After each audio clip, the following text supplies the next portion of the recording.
Okay. For all, it still says my connection's unstable. So I can turn, y'all can still hear me, right? Even if the Yeah, we video can hear you. freezes? I can hear you, yep. Okay, cool. All right. Perfect. So we did have a few people who just had schedule conflicts who couldn't make it. So I'm recording this session and I'll make that available to them. But if you just want to go over like your new job, what led you to this position, and just a overview would be great. I've had a few people reach out to me really interested in JetBlue. So we're all really looking forward to what you have to say. Well, it took a long time. Because of coronavirus, I was looking for jobs for a long time. It was about 300 job until finally, come around July, there was an opening in Phoenix for a company called GAT, which is a company I'm currently employed by. They're a business partner for JetBlue, taking over their airport operations work here in Phoenix. So Phoenix is such a small station that they contracted out their services. So everyone in the terminal who works for JetBlue is actually employed by this company called GAT.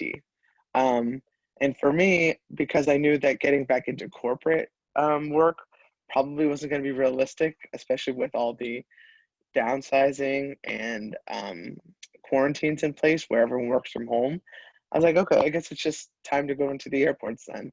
So I applied for the customer service position, just a regular agent. And then during my interview, I talked with them about my previous experience with JetBlue as an intern, and then about my education with Embry-Riddle, and I was offered the supervisor position. So my official title is a JetBlue Customer Service Supervisor here in Phoenix. And essentially that just means that I'm there to help oversee the operation at the airport as far as making sure flights get out on time. And recently I just got back from the airport operations training, which is held at JetBlue University. And that is 3 weeks long of intense training. It's not terribly difficult, but it's something that you need to commit 100% for. But that was a great experience because then once I got back to Phoenix after training, they sent me back to Orlando for another week for and complaint resolution official training, which essentially just covers GSC training covers any security threats at the airport. So as a designated GSC, every flight has to have one for every departure. And I'm there to relay security information to the pilot in the event that there are ongoing threats at the airport, even if it's not with JetBlue. If there's a bomb threat that's been called in for a different airline in a completely different terminal, I'd still be responsible for communicating that with the in-flight crew. And then a complaint resolution official basically handles everything with disabilities. If a customer with disabilities has an issue, I would be called. For right now, with just because my managers would come along with me, it would be like, so I would kind of stand off to the side as a GSC or a CRO and watch how they handle it, because everyone from the supervisor level up has been trained and has those extra certifications. So that is just kind of like a little bit about the training. As far as the day-to-day goes, right now I'm being trained how to run the operation from the gate, because at the gate it's kind of a mad dash to get a flight out on time. You'd be surprised at how much work goes in and how much is redundant, but I mean, it's all required, so you got to get it done. So today in Phoenix, we don't have any flights. So Tuesdays and Wednesdays are my days off for the time being. But tomorrow we have 3 flights and they're all back to back. And most times the flights just come in one. The flight to Newark is still at the gate, and you hear the flight from JFK has just landed, and we only use one gate here because we just don't have the staffing resources to operate out of multiple gates at multiple times. And that's not the way the station is set up to run. We're set up to run, get one flight in, get it out, get the next one in, get the next one out. Trying to think of what else you'd like to know. I mean, if anyone has any questions, just interrupt me because I feel like that'd be easier. But for right now, it's been a lot. The training has been really stressful, but rewarding because once you get the flights out on time, it's like, okay, cool. I've got early departure and we can go home and everyone's on their way and happy. But I'd honestly just rather have people ask questions because I don't know what you want to know. Is there anything specific or Yeah, sure. JetBlue related? So I guess where I'll start off, I guess, is throughout this whole like past job offer and hiring, throughout training, I know JetBlue is really big into initial training. How you said, like it's several weeks down in Orlando. How has the virus and all this new world we're living in played into that? At least in your experience, has there been any major like changes or things you weren't expecting throughout this whole process? So I was actually surprised that they had the training in person but I mean, the tests can't be administered online just for the sake of integrity. Um, However, one big thing that I noticed at training was that they did a really great job of creating instant environment. So all the class sizes were really small, and they just made sure that everyone was comfortable in their own space, and face coverings were required. And on the flights to and from training, all the middle seats were blocked. And at JetBlue, we board from the back to the front. So, I mean, I didn't necessarily feel uncomfortable at any time. And with coronavirus, the cleaning procedures are a bit different. Usually on a turn, now we're disinfecting bathrooms and tray tables and seats and all that good stuff. Whereas prior to COVID, I'm not sure how much of that was. We still cleaned, but it wasn't as thorough as what it is now because everyone's a bit more on edge, I guess. And then we also offer cleaning kits at the gate. So we have little packets that say safety from the ground up, which is the safety initiative that JetBlue has set forth for crew members and customers to partake in. And it's just an extra step to help keep everybody safe. But at training, it was pretty much the only thing that we didn't do that usually is done is a big orientation. Instead of having orientation as a big giant group with everybody who's there, it was just kind of done individually in the classrooms. There wasn't any new hires for JetBlue directly because we're all business partners. So we were the first batch of training to be done back in Orlando. Other than that, they had recurrent training for in-flight and pilots, but we were the first batch of new, fresh crew members to come into JetBlue and work with them. And so we were kind of like the guinea pigs, but from what we went through, everything went smoothly, and hopefully once coronavirus is under control, they can bring back some of the amenities at the lodge because the lodge is great. And they had, they have a pool, they had pool tables, but they took those out to kind of space out the entire, the lobby area. But other than that, it was, for coronavirus, no big concerns. And upon entry into the lodge every day, you have to take a temperature screening, and then you have to submit a cleared for work survey.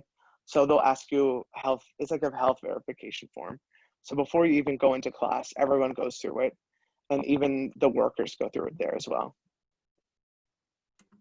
It sounds a lot like Embry-Riddle right now, with everything's distanced and the class sizes. I think my biggest class has like 10 students in it, which is, it's super weird, wow. but it is what it is right now.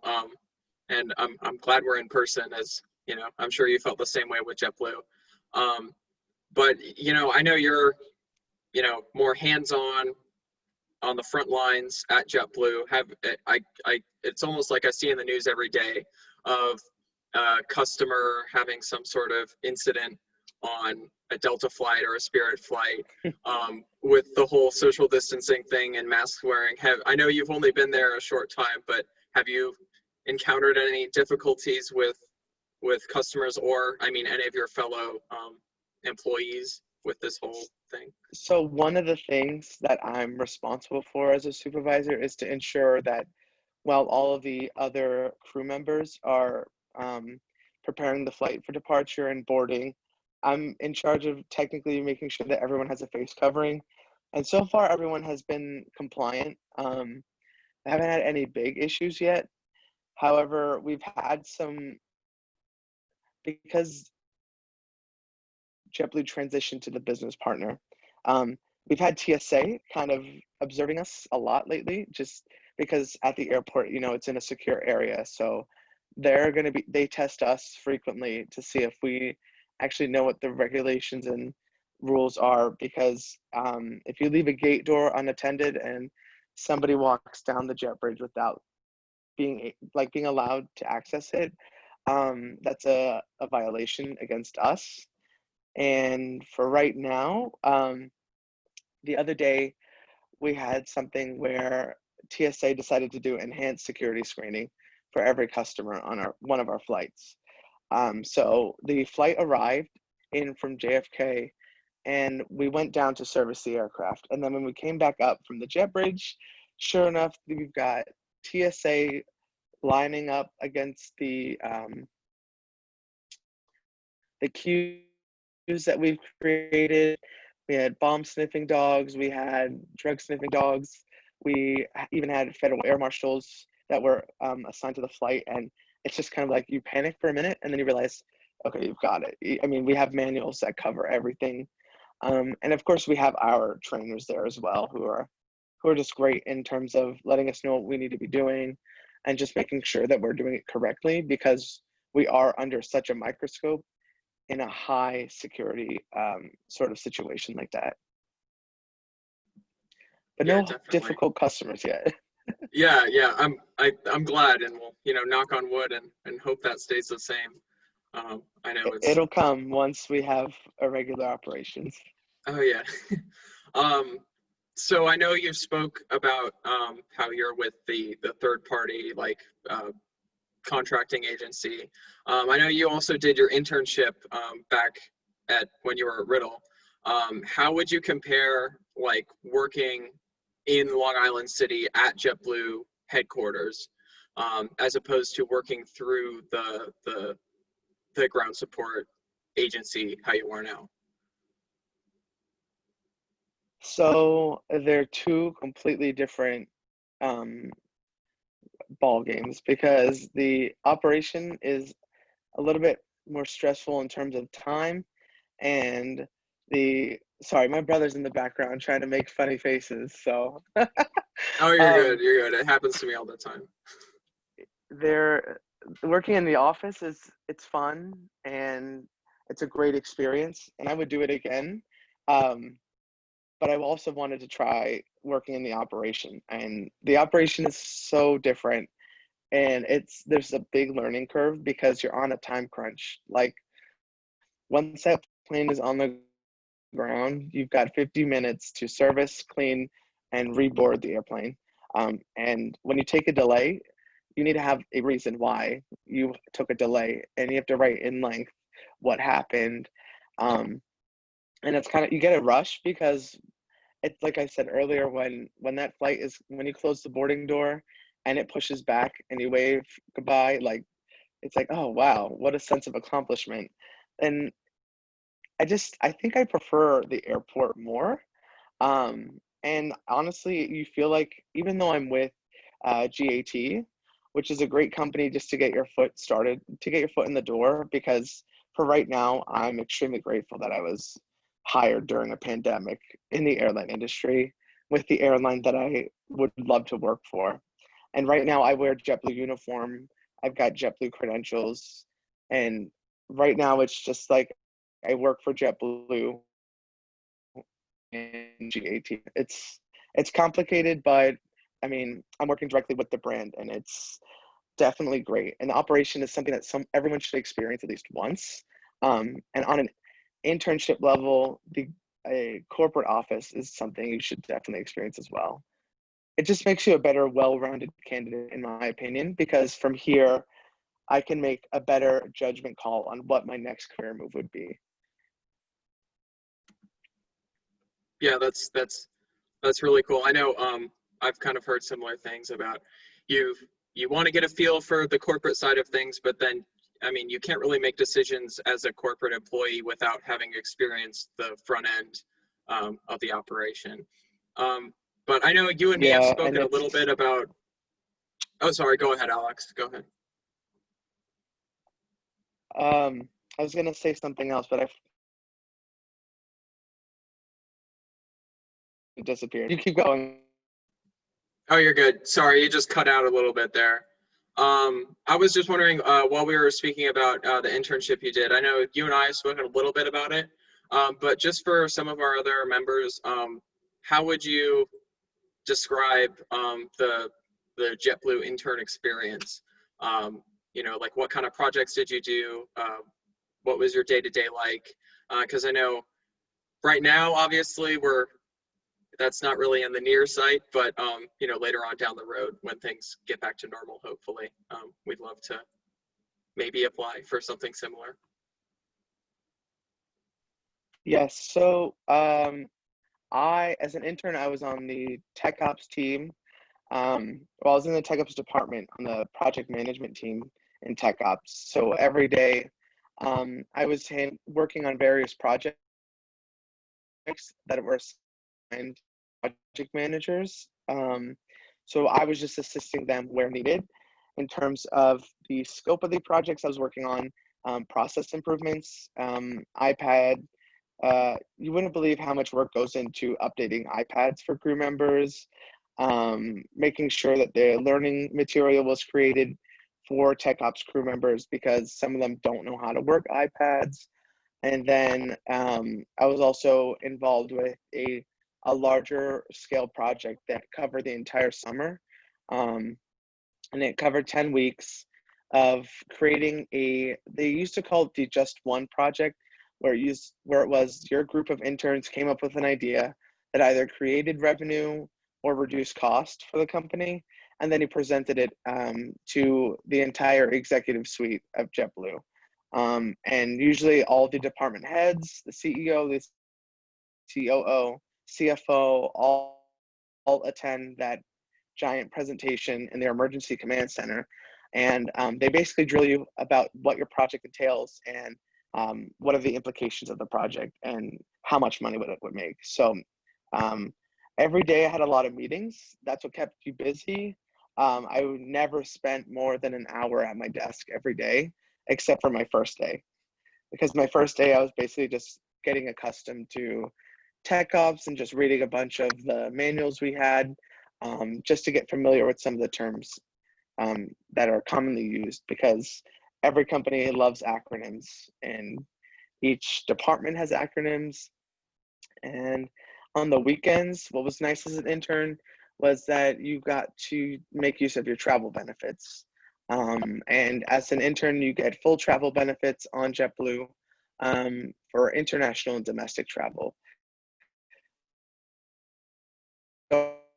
Other carrier benefits, but I mean, you only have 2 days, so you have to be careful on where you travel. And as far as applying for the internship, I would suggest really going to career services and getting some advice if you've never applied for a job or had a visit with one of the advisors there. Sandy Oman was great with me because she gave me everything I needed to know about just professionally developing a resume that was catered towards the airlines and what they want to see.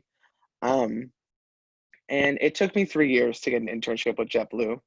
And on the third year, it was my senior year of my master's degree. And the interview process was quite simple. they followed the STAR method for all of their interviews. And I had 4 phone interviews. So if you're closer to New York, they would bring you in. But say you're in Daytona Beach for school, I just did mine virtually. And for right now, I know that the past summer internship was canceled. So they're hoping to do internships next year as well. But they're going to offer the internships to the people who were previously given the summer of 2020 internships first. But they love interns, and every day you weren't looked upon down upon. You were valued as part of the team, and you don't expect to go get coffee for anybody but yourself to keep you going, because it's nonstop for the 13 weeks that I did was every day. But I highly recommend it. And if you want any tips as far as what resume should look like, I can show you what resume I used, but I mean, every resume is different. And if you have connections, the connections will make it easier. So just, yeah. Sure, yeah. I know it's super complicated. Everyone has a different, unique set of skills that they can employ for one job or another. Um, so yeah. But I'll hand it off to anyone else who has any questions. I don't know if Dave, Gerard, Alex, Jack. It's great we have Alex here. So. Yeah, sure. Listen, well, if I could just ask, Alex, it's good to see you. Like I said, it's been such a long time, and I know that, particularly in that sort of spring, earlier this year and the year before that, it was a long process. You were, you'd come off this great internship with JetBlue, and I know that you were, doing a lot of interviews, like you said, like 300, different job offerings that you were looking at, and it was a huge search process. But you did say, you looked at the corporate side of things, right, before you, looked at here, and you kind of said, well, chances are, I probably won't be able to get one there. Do you think, because you said now you like the airport side of things, you kind of like where you are now. Do you think that's going to be, something more than just kind of temporarily before you move on to the corporate world? Or do you, are you happy where you are? Do you have, do you think you might enter the corporate world later, or, Honestly, I don't know yet. I'm still trying to. So, what in my head when I start a new job, I always want to get my bearings first before I make any rash decisions, because the first week was crazy. I was completely stressed out. And when I moved to Phoenix, I moved a week before I flew back to Florida for training. So, I've really only been in Phoenix for 3 weeks, even though it's now the end of September. Um, and I'm just getting the feel for everything. And I've always wanted to do airport operations work with the airlines typically. In the future, I would definitely consider corporate roles in terms of the customer experience, because that's always something that can be improved upon, or it's constantly changing, especially when things arise like COVID-19. But for right now, I think the operation is more of a permanent set for me, because corporate is great and all until you get to realize that every day you're interacting with customers, and when you've got such a great team that works behind you, it's just more fun. And when you're working a flight, tomorrow I start at 7 a.m. and our first flight doesn't get there until 11:30, but that time goes by literally in the blink of an eye. And when the plane's on the ground and you have 50 minutes, the next thing you know, the next plane's here, and then your day's over. I personally enjoy it the most because time flies by fast. But corporate is something that everyone should try and experience, especially when you're a developing professional and getting a business degree. It's something that it'll just add to your skills, to be honest. Yeah, that's interesting. And you had said that you're kind of balanced in a way, right? You're kind of getting different experiences, and the fact is, you like what you're doing now. So it's not like it's something you had to do in the meantime, and I have better things to do. It's more like I actually enjoy what I'm doing. I interact with customers, and I see this side of the industry, and I enjoy that. So I think that's really good. And that's kind of how my internship was. I mean, I was in tech ops, and that's something I never really wanted to learn. But being in the industry, especially if you're in the operation, there are coworkers that don't know anything about aviation. Started the plane before they flew to Orlando. And so one of the things about having other experience is that, when you hear something said over the radio where it says MX is on flight 136, that means maintenance is on board, because we never use the full-on terms, just in case customers are listening or in the area around our radios. And so the experience I learned from my tech ops internship has carried over to where, I understand the acronyms where a pilot's saying, oh, I'm on the phone with MCC, which is Maintenance Control Center, which is in the Systems Operations Center in New York. And they're communicating on how to fix the plane and who they need to call and if they can fly with that part broken. But it's a great game of, I need to know what I want to do. And that was one thing when I was applying for jobs was I want to make sure it's meaningful work and it's something that I'll love doing. And I wasn't just going to take any old job. And luckily things kind of were on an upturn in July. So they went ahead with training and I was like, okay, get me in there. Yeah, I mean that is great to hear, and it's something going to help you be more well-rounded, which I think you already were to a pretty good extent, but now even more so, and just your wealth of experience, I think, in different parts of it is going to be good. Does anybody else have any more questions? So I just had a question out of curiosity, Alex. Does JetBlue contract out to other companies for airport operations at most airports? Or, I mean, like I know like bigger, probably like Orlando, that's a pretty big focus city for JetBlue. I can imagine that they probably have their own operations. I was just wondering if you could tell me anything about that. Yeah, of course. JetBlue has traditionally never contracted a business partner to do their operational work for above wing. For the below wing, they usually do for smaller stations. So cities like Phoenix have always had a business partner, such as Swissport, handling their ramp services. We were the first batch of new hires for this experimental, I guess, phase of the next chapter of 2020, because JetBlue only has ever done that in international cities where the regulations are just too complicated to where it's easier to send somebody from JetBlue to train people there. But as far as in the United States, a lot of the smaller stations to business partners. But the bigger ones like Orlando, the big focus cities are remaining JetBlue crew members.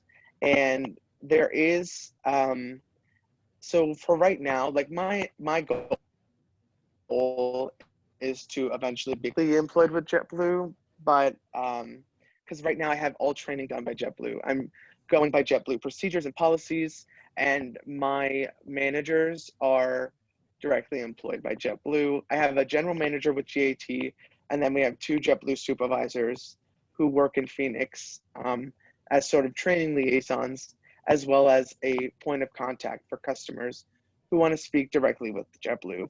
And then we also have regional general managers as well, who cover multiple cities.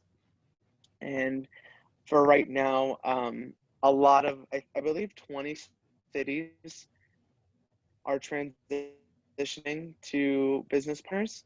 When I was in training, Dallas, Fort Worth, Sacramento, Albany, Vermont, and Savannah, as well as Phoenix, were being trained. And right now, they just finished the second phase of training. And I'm not sure what other cities were included on that. And then next week starts phase 3 of the business partner trainings. So there's a lot of them because each station has to have at least between 10 and 17 crew members. Thank you. Yeah, no problem. And it's a little bit easier just to get I just in lost my as train of well. thought. I was going to ask you a question, but Who's talking?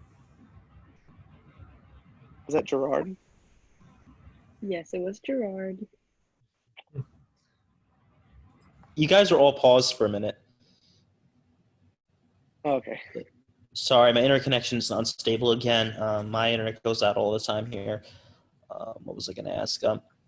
So when you start out in the morning, do you guys all like meet together and just have like a game plan for what's going on that day? Is that what you guys do at JetBlue? Or at Phoenix, I mean?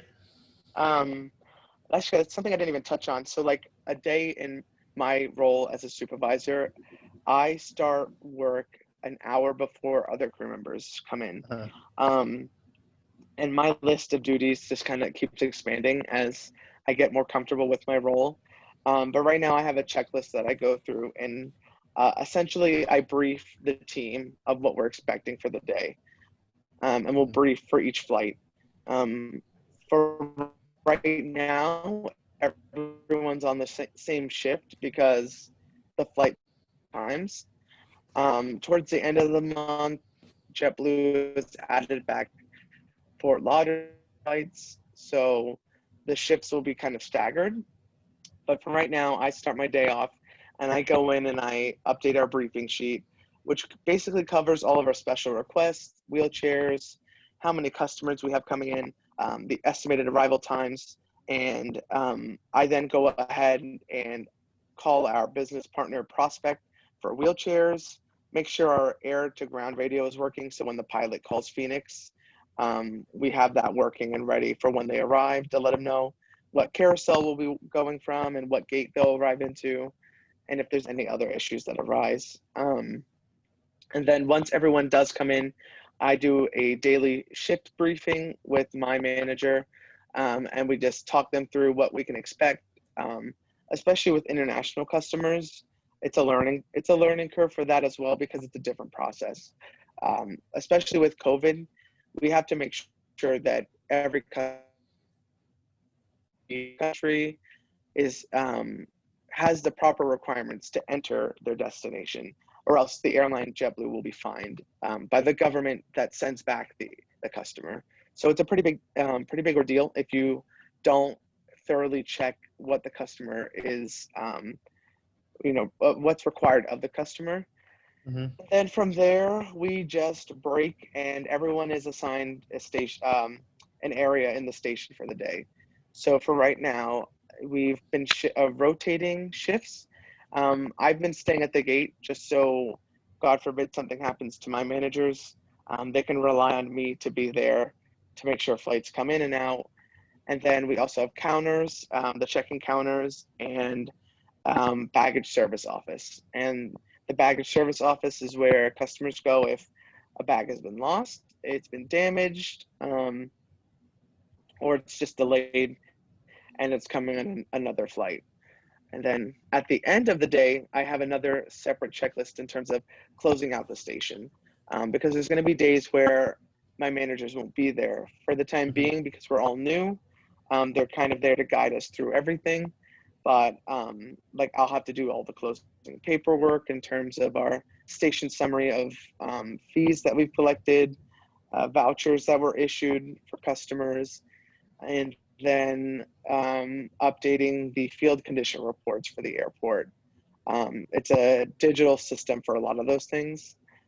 And yeah, there's just a lot of paperwork. Yeah. A lot of paperwork after the operation closes. Wow. That's a lot of paperwork. Have you guys had both the Airbus A320 and the 321, and are the turnaround times for those aircraft different? So JetBlue does allow extra time depending on what aircraft comes in. Mm-hmm. So when we have modified A320s come in, which are the ones with the new interiors, we get an extra 5 minutes for a turnaround. And then we haven't had A321s. They're not scheduled to come into Phoenix unless it's a mechanical swap from, most likely it'll be JFK or Boston that gets those. But we've just had A320s.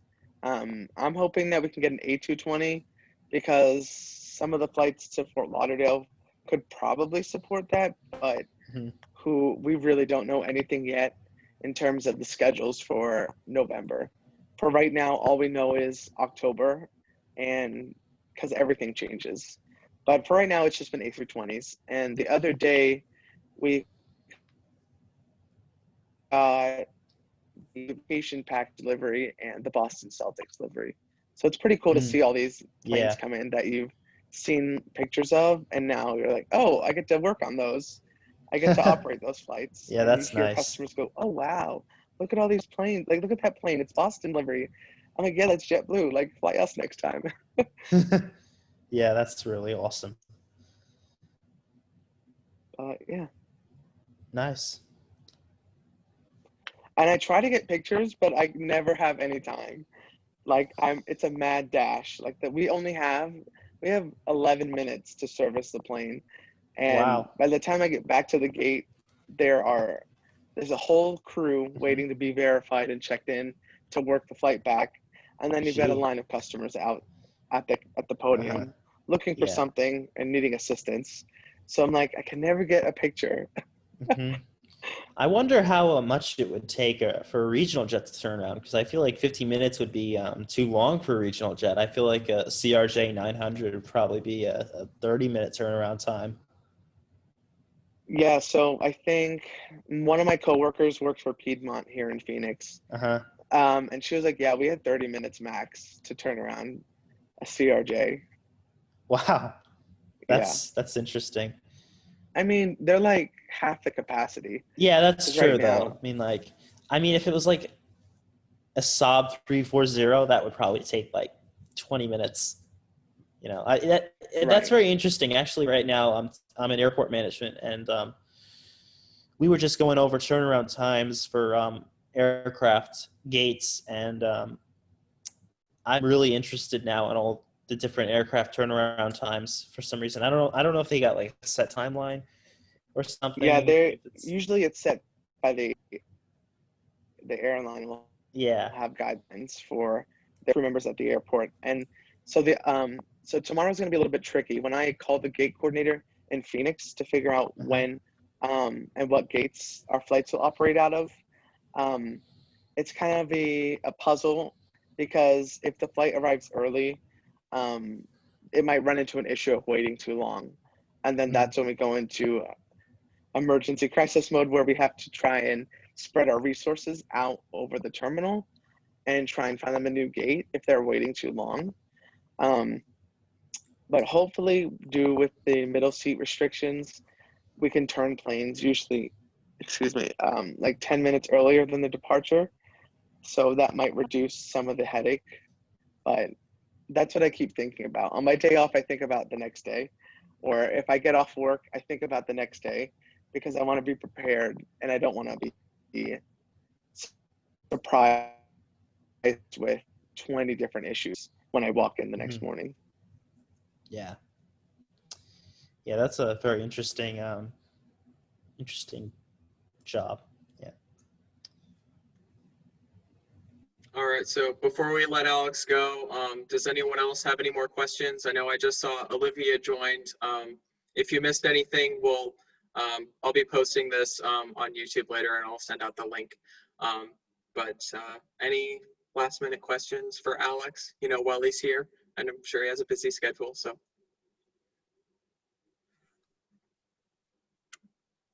What's crazy is on my All right, other day well, off, sorry, yesterday I was already oh, you're training good, new you're good. recruits. We had new crew members join us from phase 2 of training. So yesterday we did airport orientation for them, and it's just unbelievable at how quick everything goes, because we were just doing this like 2.5 weeks ago, and now we've got new crew members joining us. So it's interesting to see how everything grows. Because now I was at one point, I remember Yeah, that's during crazy, because I quarantine, mean, like, I was like, oh man, what am I oh, go gonna ahead, do? sorry, I didn't mean to cut you off. No, it's okay. But during quarantine, I was wondering, like, when am I ever going to work? And now I'm like, man, I'm tired after work. but it's fun, and it's everything. Every day is different. There is no day that has been the same so far. That's we definitely need that nowadays. I feel like every day's kind of blending together. And it's just so great hearing that, you know, you found something you really like. Because honestly, like if you find a job you like, it's just perfect. I mean, you'll never work a day in your life. I know that's cliche to say, but I think it's true at least. Yeah, and another thing to make note of is pay starting out is don't expect what Riddle keeps saying, where, oh, our graduates start with 60,000. If it's less than that, I'm doing much less than that. By Zach.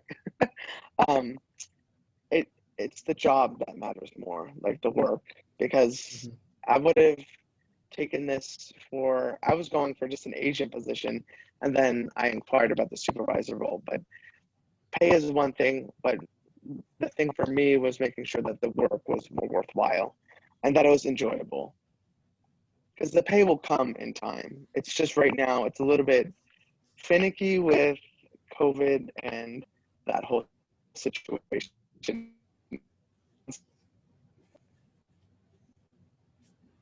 Yeah, I know it's like I do have a everything else is kind of. question whenever Oh y'all yeah, go done. ahead. Yeah, No, go first ahead, of all, Alex. Alex, so happy for you because I know we talked all the time about like how excited you were for JetBlue, and like that's great. Like I don't know, I'm really happy for you that you actually found a way to even get in there or even see yourself with them still. That's a huge inspiration to, I know, me and a few of my friends, you know.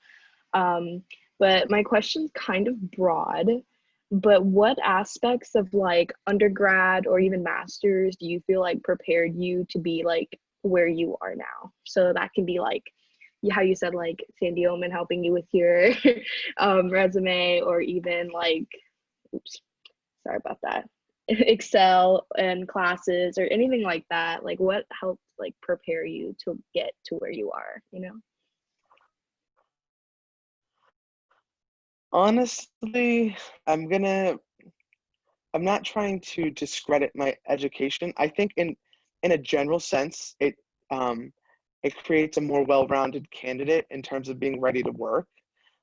Because we don't, at Embry-Riddle, there's no classes that are gonna specifically be tailored towards, oh, here is how you turn a flight, or, you know, there's no class on airline operations for the terminal. Like there's no class that prepared me for that. That's what the on-the-job training was for.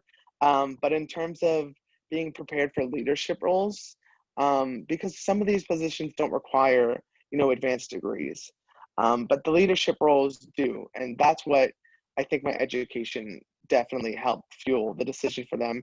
They offered me the position on the spot. I finished my interview, and they said, "Just stay by your phone. We're going to be sending you an offer in your email, and we'll need you to accept it within an hour." And I was like, okay.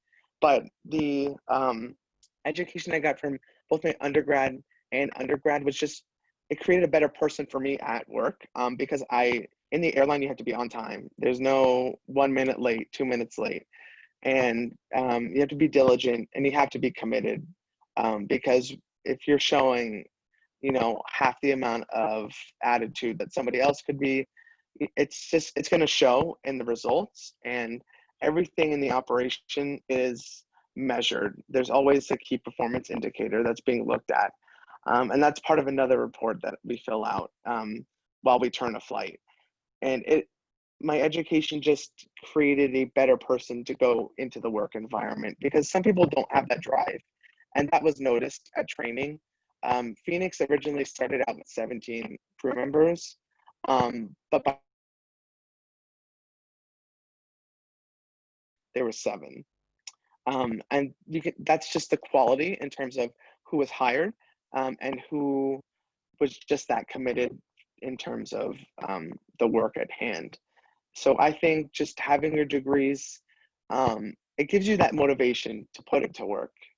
And I wish there was curriculum that was geared towards this, but that's what on the job training could be, or any additional outside courses that you could take, but I don't know of any besides ones that like I did with JetBlue at their university, but that's once you get hired on.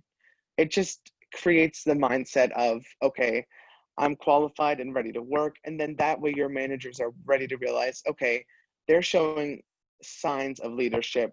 And that just gets you that much more ready for when promotions are coming, or when you apply for a lead position or a supervisor role in that sense. I hope that answered your question, but like I know sometimes school doesn't necessarily translate into work that you do directly, which is sometimes it happens and that's totally fine. Like some people do revenue management and network planning, and that there is literally classes at Embry-Riddle for that. But I don't touch anything I learned in that class. Gotcha. Thank you.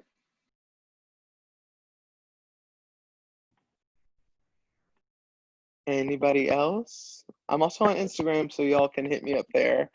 I'm not opposed to whatever form of communication y'all want to reach out to me by. I have a question for you. I don't know if you touched on this before I joined. But when you were here at Riddle, when you went to the expo, did you get to speak with JetBlue? I noticed that they're not coming this year. Yes, so my freshman year at Embry-Riddle was in 2016. And I spoke with them at my first career fair ever, and I totally bonded. That was something that I remember that recruiter because she's the manager of the talent acquisition team for JetBlue.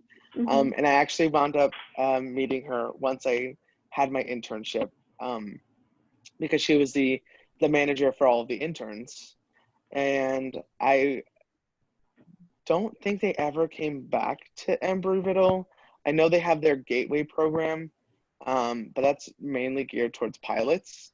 So I'm not sure what you're going for in terms of what your degree is, but a great thing that they do is virtual information sessions on Zoom. When they do post their internships, they always have a couple of them to kind of get you familiar with what the program entails and what areas it covers, because they have interns in virtually every department.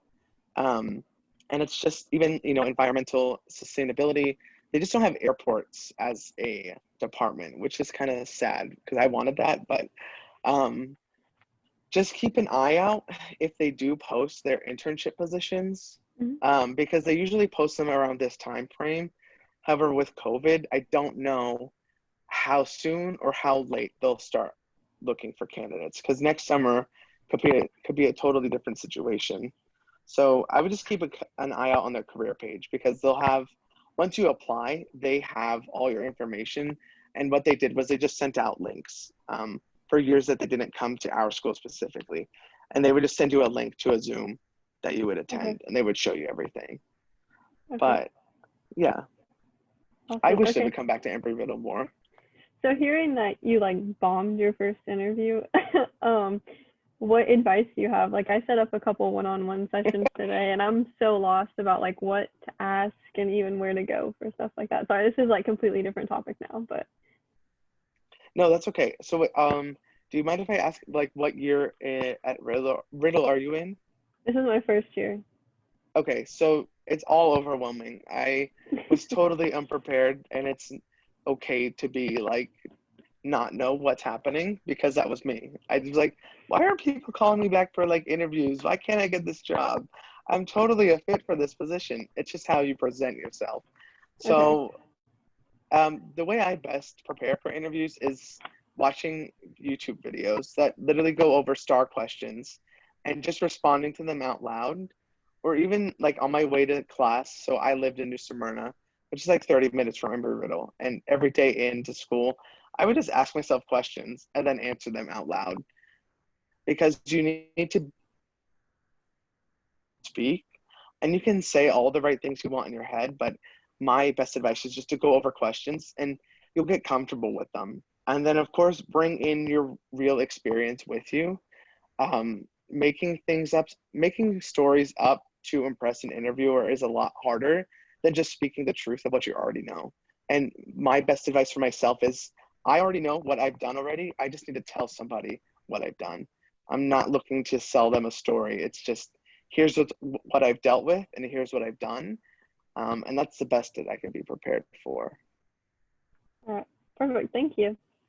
You're welcome. And you've got time. You're still freshmen, so like you've got plenty of time to even go back to career services. They do like mock interviews as well, so you can get all the nerves out there with no consequences.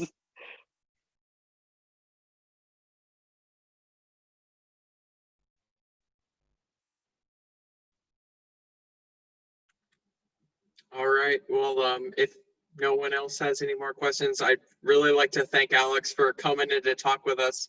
I know this has been a crazy semester, but we're all getting through it. So yeah, thank you for stopping by. And like Alex said, go follow him on Instagram. He's always posting stuff. He's a great guy to know. So I follow I've Alex on learned Instagram. heck It's a of wonderful lot time. through Alex. So I'm just glad Yeah, Airport Alex. Management Club is up and running. I'm just happy to see that even with coronavirus, the small club is still powering on. oh yeah, me too. And we're like, I'm not trying to brag at all, but we're like one of few clubs who are staying pretty, normally active. I mean, At least on campus. I'm not call. I mean, we barely, sometimes, I don't know, Joe, if you remember like some of the first meetings we had in maybe 2017, where it was just like me, you, Gerard, and somebody else. Yeah, it was And I small. was It just was like, small. and then by the Oh end my of God. like, so what was it? When I started my master's, then we had at least like 10 people showing up for each meeting. Yeah. But this is a good sign, and Airport Management Club is definitely a great organization to be a part of, because It is. if y'all came to I don't Phoenix regret at it. any time, I would love to show you around Terminal 3, but I love to come. I honestly, I don't once I think the get like club the has the chance, funds for that. Yeah, that when I might get be like the reaching a little funds, far, but hey, maybe when we go to Vegas, who knows? I'll stop on a Wait, Oh, y'all layover are in going to Phoenix. Vegas? damn. We're planning Vegas. on it. Me I and wanna go to Dave are Vegas. I've been petitioning there. the SGA and Is it for the the conference next year. conference? Yeah, we're making arrangements. When's the conference supposed to be held? So it's around the same time as it was supposed to be this year. So like the end of May of next year. I think it's the 23rd to the 26th in Las Vegas. So that'll be fun. Ooh. Oh. Well, maybe if you want to all, if you all ever come to Phoenix, just let me know, because I would love to show you what my job looks like from the airport. Because now I have escort privileges on my badge. That's a whole nother process of, Oh Lord. man, everything. Stress was my middle name, hence why I lost my voice. I literally lost my voice on Monday, and I went into work, and terminal, and it's like hot air was just coming out. I could not speak for the life of me. Yeah, that was But me during the anyways, last Career Expo. thank you all for having me. You're welcome. I lost my voice literally the day in between the expo, and they called me in for an interview, and I was like, I cannot talk, but I got through it, so it's crazy. But yeah, thanks for stopping by, and Thank you. It's great to talk with you. So Thank you for having me. Yeah, like I said, if you have any questions for me, I will just forward Joe you can send me an email, or hit me up on Instagram. That's probably the best way, because I mean, usually I just keep my JetBlue email, just like whatever, for, because I have a lot of notifications for that stuff for flights, but Instagram is probably the easiest and quickest way for me to respond. But if you have any questions, reach out to me, because I'm still learning, and I'm sure if you have questions, I'll try to answer them, or I can ask people who have more experience, like my managers, what's going on, if you have anything specific. All right, awesome. Thanks again, Alex, All and right. we'll see everyone next week, I guess. So, All right. All right. Bye, y'all. Thank you, Bye-bye. Alex. bye, Bye. everyone. Thank Thank you very much.